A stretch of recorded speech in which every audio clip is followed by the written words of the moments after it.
Thank you. So I have got a slideshow. I don't promise for it to be much to write home about design-wise, but it's just some images and things to kind of demonstrate what we do and how we started and where we are now. So obviously Sibling Distillery, run by myself and my siblings. So hopefully, see if I can get them to come out. There we go. So, so Digby with the hat on, and then my sister Clarice, and the one who looks like Ed Sheeran is my brother Felix. And we've run the business together since 2014. We actually launched in 2014, but we were obviously working on it for quite a while leading up to that. And it was actually when we first left school. So when I left sixth form, my older brother and sister had been working in jobs that they kind of found okay, but they weren't in love with for a couple of years. And then when I left school, I was a bit sort of rabbit in the headlights, didn't know what I wanted to do. And we all sort of went on holiday together and had a kind of chat about all the things that we'd done in the past, the things that we enjoyed and didn't enjoy. And we sort of joked about the fact that we had only ever really worked together when we had made low gin and sold it on our parents' farmers market store where they were selling their beer. So our parents ran Battleground Brewery for about sort of 15 years prior to us setting up Sibling. And they used to do farmers markets and things, and we always used to help out. So we kind of joked about this idea of us working together, making gin or something along those lines. And as the holiday went on, we just kind of couldn't stop talking about this idea, and it suddenly turned from a total sort of joke into actually, could that be a genuine business one day? We'd been surrounded by the brewery and kind of everything that the brewery entailed. So from the actual making of beer, so obviously the kind of the chemistry behind it, but also the art of creating and blending flavours, all the way up to the kind of nitty gritty of we always joke that we're probably the only sort of 7 and 8 year olds that knew what HMRC was and how beer duty worked and all those sorts of things, because we'd been completely surrounded by it. And our parents were never afraid to kind of share with us what running a business was and what it meant. So, like I say, we kind of turned from this being a total joke into actually, how could we make this work? And we knew that the first most important thing that you have to do when you are thinking about starting a distillery is to apply for a license. And we'd been told from our dad in the industry, but also people that he knew, that it could take anything up to sort of 3 or 4 years to get a distilling license in place. So we thought, well, if we apply for the license when we get home, that gives us a few years to get our act together and see if we can make this happen. Sent off our application, filled it all in. Bearing in mind at this point, my oldest brother Felix was 21 and my youngest brother Digby was 14. Our application was probably slightly more on the risky end of the spectrum. And we thought, well, we'll send it off anyway and see what they say. And as it turned out, in Gloucestershire, they hadn't dealt with a distilling application for over 150 years. So they didn't have anyone in the department to deal with it. And they decided to send it over to Oxfordshire. And in Oxfordshire, the same thing happened. They said, we really don't have anyone who does distilling licenses. It's not something that we grant very often. So they sent it up to Edinburgh. And as it happens in Edinburgh, they're really quite well acquainted with the distilling process and the process of granting applications. And we actually got our full distilling license approved and returned within 10 working days. So we were a bit shocked and decided that that was probably a bit of a sign that we should give it a go and see if we could actually make a business work. So we started trying to obviously work out what goes into the business. The first and most important thing in a distillery is the stills, the equipment. We didn't have the funding that you normally need to start a distillery. We were essentially a bunch of teenagers who just left school, and we were working bar jobs and doing all sorts of things, but we weren't earning the kind of money that you needed to set up a distillery. And as you can imagine, banks weren't exactly falling over themselves to lend us a bunch of money as sort of said teenagers. So we had to be a bit creative about it. And we started looking around the internet for kind of different ways that you could build distilling equipment, or ways that you could buy maybe secondhand equipment, all those sorts of things to make it a bit more realistic. And we, in that process, actually found an Australian guy who had a design for a still that was, he thought could be really good, really efficient, but he'd only made it in a really sort of small kind of tabletop style version, about 25 litres or something like that. And he didn't really want to afford the materials in sort of on a large scale in case it didn't work. So we said, well, what if we bought the materials and paid for the materials, you build it for us and we'll see if it works. And essentially he said, yeah, okay, if you're willing to be guinea pigs, that's fine by me. And so for a fraction of what it would have cost us, we were able to purchase a still. Absolutely hilarious in this picture that my youngest brother still has his braces on whilst getting the equipment to start making alcohol, but hey ho. That was the pictures of our still arriving from China on sort of pallets in many different parts, as you can see.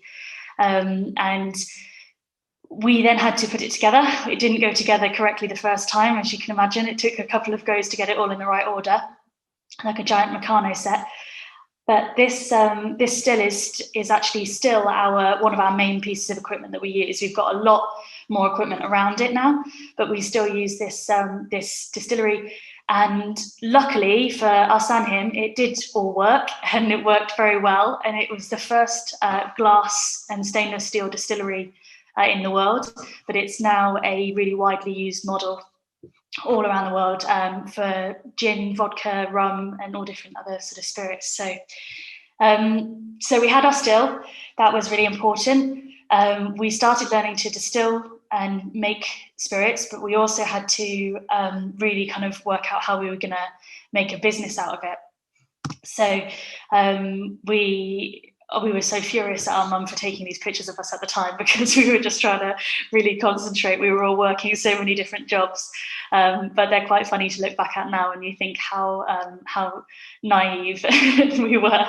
But also it was a lot of fun. So we worked like mad, trying to kind of figure out how we could actually make a business out of it, how we could work out how to make gin and make a recipe that was marketable. Obviously I had just turned 18 at the time, so my gin drinking experience was minimal, but we had to kind of do all of the different kind of research and development. I'm more than happy to talk about it, but it's extensive, so ask me afterwards maybe if you want to know about how we kind of came up with the recipe. But we eventually, after sort of I think around about 9 months, we had got a finished gin, and we were also then working on being able to kind of come up with the brand, if you like, which felt like a bit of a weird concept at the time to create kind of a brand. So we just went with the one thing that we knew. We were brothers and sisters, so sibling made sense, and the design all came about from kind of things that meant a lot to us. So I'll explain a little bit more about that in a moment. Oh, this was us coming up with our recipe, getting all of our friends and family to drink lots and lots of gin around our kitchen table to see if we could make some good ones. So that took quite a long time. And eventually we had our first finished product. So our Sibling Original Gin is the first gin that we made. It's 70 cl bottle, so just the large sort of standard spirit size. And we made just that product alone for the first just over 2 years of running the business. And let's see what I've got next in line. Okay, cool. So we launched the business in June 2014. We obviously had a lot of ridiculous coverage because we looked very young, I think was probably the main thing they found funny. But also we were launching a very luxury brand. So we really had to kind of prove ourselves and prove that what we were doing was legit, and it actually really was kind of worth what we were charging and things like that. So we had a lot of funny sort of newspaper articles and things that we worked through at the time. And we really went about running the business in the most simplistic way that you can imagine.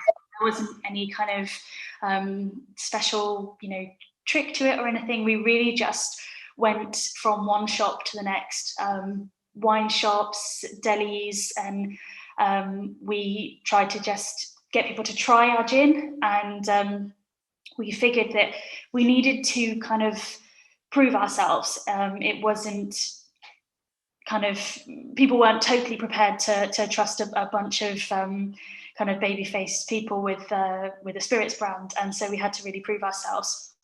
So we decided that we needed to get some kind of bigger names under our belt, and we were prepared to kind of graft for that more than just sort of trying to build up an income, if you know what I mean.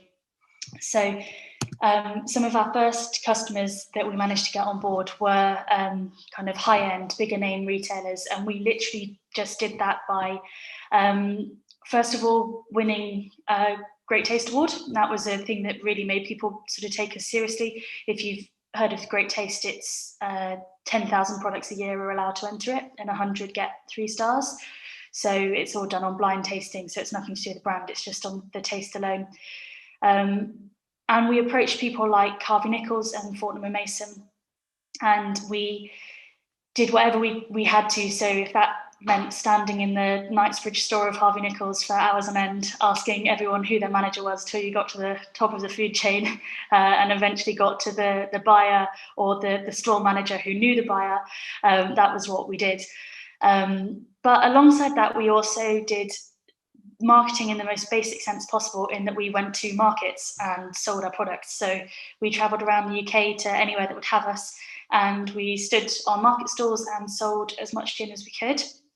And our kind of tack would always be to spend the day at the market promoting the brand, selling gin if we could, and then at the end of the day we would go to the local wine shop or deli or whichever sort of shop in that area looked like it fitted our brand best, and we would tell them how much gin we'd sold that day, and say, I think it would be a really good idea if you stock the products, because we're not going to be able to come to this market every week, so we can send people your way.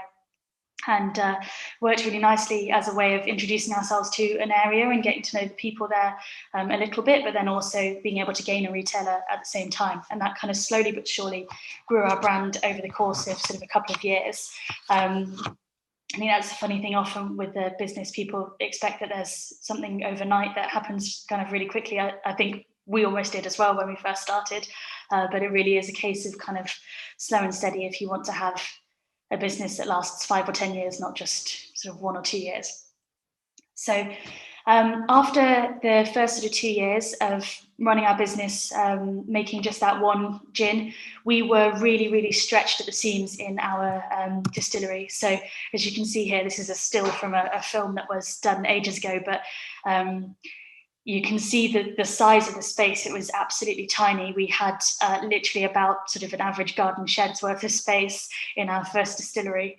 From that room, we did all of our distilling, we prepared all of our botanicals, made all of our different sort of recipes and things, and we also bottled and dispatched our bottles all from one room. And if you saw the size of the actual office that we used as well, it's even more hilarious. It's absolutely tiny, about a metre squared. We just had a printer and a laptop in there that we kind of printed out all of our dispatch labels for bottles going out and things. But that's where we had to start. We didn't have a budget to be anywhere bigger. And after 2 years, we were able to move to a much bigger site. And we had to move quite quickly because we had a bunch of orders coming in. So we just took whatever space we could get. And as it happened, there was a warehouse on the outside of town that was not sort of fitted out for what we needed, but it was an empty warehouse. And we sort of said, if we can use a section of this space for a fairly sort of low rent to just be able to expand a bit.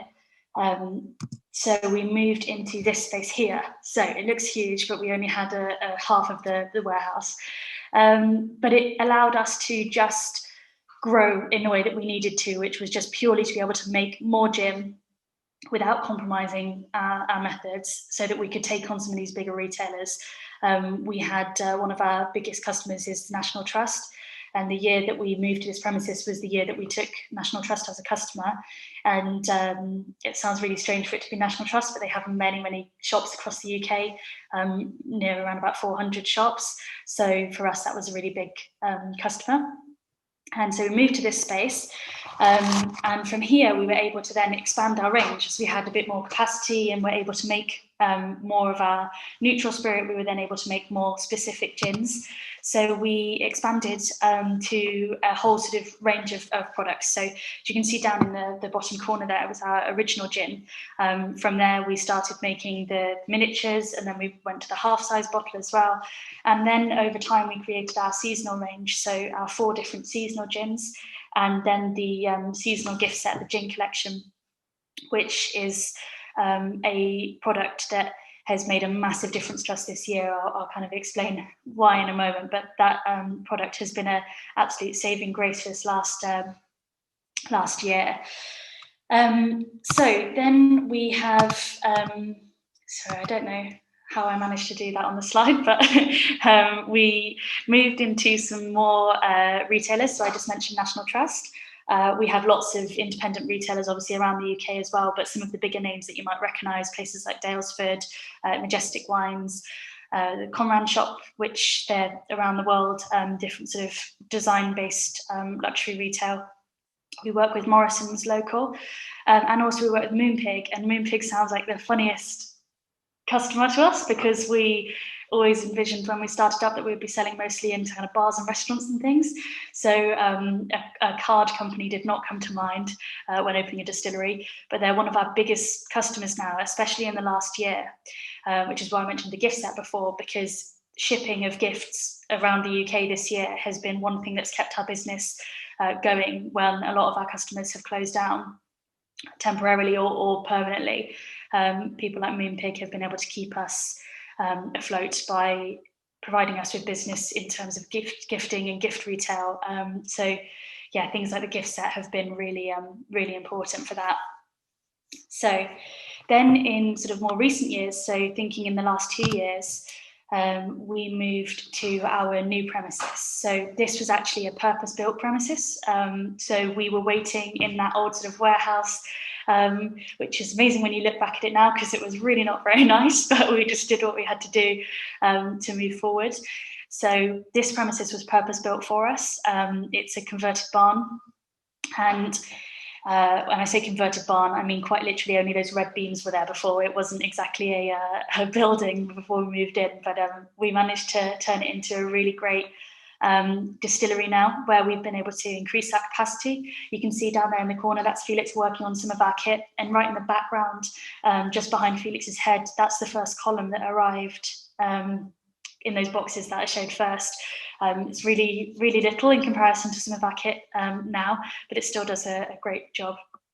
We've got a shop on site as well, and up in the corner there, we're just, I'm just setting up for a gin making event in our tasting room. So we have a really lovely premises now. We really are very happy to be here, and we've been able to kind of really expand our business from this space as well. So it's made a huge difference. Obviously, we've increased our range personally, but we've also increased our offering in terms of the products we produce. So these are just a couple that I could find pictures of products that we make for other people. So down in the corners, it doesn't really show very well in this picture, but the blood orange and cranberry has gold leaf in it, and that was a product made for the Daylesford Christmas range. We also make Off-Piste gin, which is a Alpine-inspired gin made by a really big wine retailer in the UK that we developed for them. So that's just kind of an aside to what we do. But also, obviously, as you can probably imagine, this year has been incredibly different for us. So everything that we kind of worked on as a business up to, say, February 2020 was kind of with many different humps in the road, but fairly sort of going swimmingly, and we were just really sticking to what we knew. And then March 2020 came along and flipped us upside down. And so we started moving from lovely luxury retail and things up in the corner into suddenly producing products for huge companies like Techniclean, also working for the Metropolitan Police, Gloucestershire County Council and NHS trusts around the UK. Because we have the ability here to produce ethanol. And obviously we make gin from alcohol that we produce on site, but we're one of the only distilleries in the country that produces our own ethanol. Almost all other distilleries will buy alcohol in bulk from Europe. You can get basically a very high strength neutral alcohol, so sort of essentially flavourless, but it tends to be quite harsh to quality. And then you will redistill that to turn it into whichever gin or vodka or whatever you want to make. We didn't want to do that. We came from a brewing family, so for us, making the product from start to finish is really important. So we have a full distilling license and also have the kit here to make ethanol from scratch. So while all of the other distilleries in the UK were a bit scuppered by the fact that they couldn't get hold of ethanol, we were able to make it. So hence why people like the Metropolitan Police came to us, when obviously there are distilleries in London, but they didn't have any more ethanol.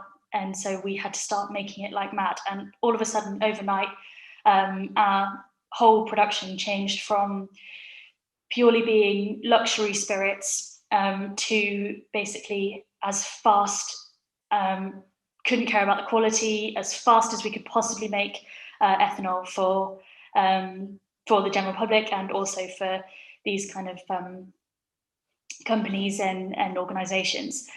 So it was a very crazy time. Unfortunately, the exact week that all of this happened, I also had COVID, so I was at home isolating while my brother was working like mad trying to produce ethanol.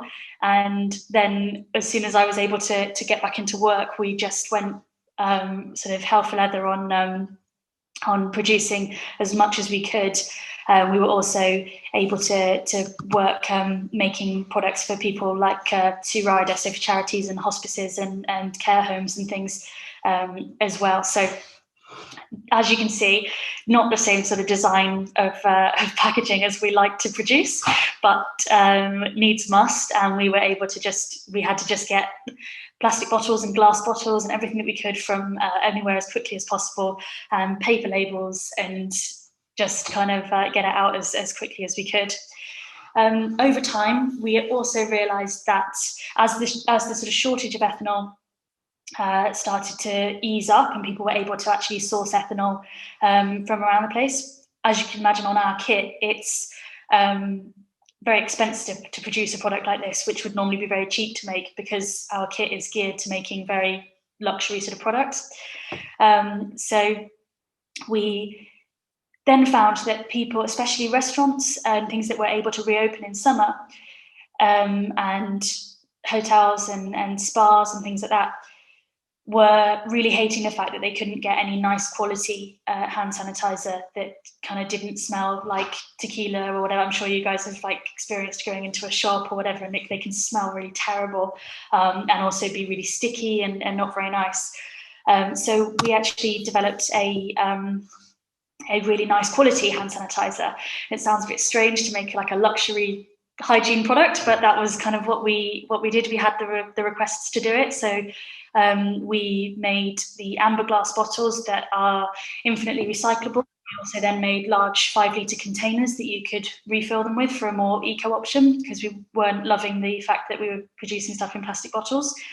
And we also made them look nice, and more importantly for restaurants and things, to smell really nice. It was a liquid hand sanitizer, so like a rub rather than kind of a sticky jelly consistency, and it smelled really nice. So we used essential oils and things to make sure it smelled nice, but just a very random aside to what we normally do. But it was something that we were able to do to sort of help out, and also then to help our existing customers. still kind of keep things nice for their customers. So what have we got next? Oh, so this is the other thing that we've done in the last year that's been kind of quite important to us, especially in the run up to Christmas in terms of business. Obviously, we normally have a big rush in bars and restaurants in the run up to Christmas, but we didn't have that. And we did have lots of requests from people that we'd worked with before to produce hampers and gift sets and corporate gifts and things for all of their clients. Probably our funniest one this year was to send a bunch of bottles to Lad Bible, who were sending it out to all of their I can't remember what terminology they use, associates or essentially influencers and things that they work with online. But then we also made things like, for example, the hamper there that's a vegan hamper. Our gin's one of the only vegan gins in the UK because we don't use fish products in the process. And we had a company that was a vegan skincare company, and they wanted to have vegan hampers sent out to all their staff. So produced lots of things like this, all bespoke kind of work, which is still carrying on now, but very different to what we normally do. But it's been quite nice to explore these different areas. So then, as I mentioned, we also, well, actually, I might have mentioned this before you guys logged in, sorry. We have recently bought a chunk of our parents' business. So the brewery, our parents didn't want to run the brewery anymore and wanted to be able to retire or semi-retire.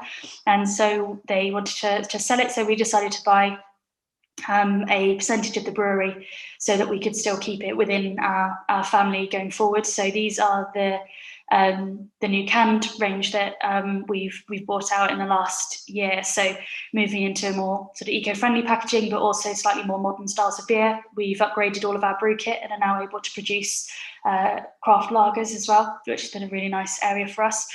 And we've been able to freshen things up a bit. So while we still have our traditional sort of core Battle Down range, the heritage range, we've also got the new range of canned beers and things that are really nice to have been really nice to work on. So it's kind of gone full circle now, and we now employ both of our parents in some capacity. But yeah, that's the way with family businesses. So thank you very much for listening to me talk about anything and everything to do with the business, but hopefully it's been at least a little bit interesting, and more than happy if anyone has any questions or anything at all to answer them.